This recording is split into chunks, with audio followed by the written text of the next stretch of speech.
titles titles ဆိုတာကတော့အမည်ပေးတာခေါင်းစည်းတက်တာမျိုးကိုပြောတာပါ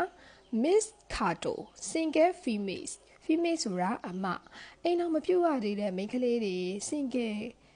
ဖြစ်နေတဲ့ကောင်းမလေးတွေမိန်းကလေးတွေရဲ့ရှေ့မှာ mix ဆိုတာကိုတက်ပြီးတော့ခေါ်ပါတယ် Miss Cato Mrs Jones married females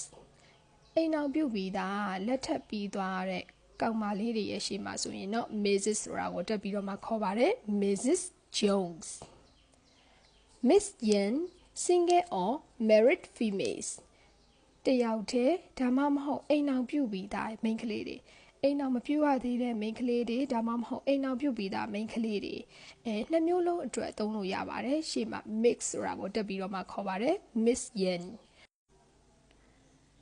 Mr. Rodriguez single or married males မင်းဆိုတာကတော့ယောက်ျားလေးကိုပြောတာအထီးကိုပြောတာမျိုးပေါ့နော်ဒီမှာတော့ယောက်ျားလေးကိုပြောတာ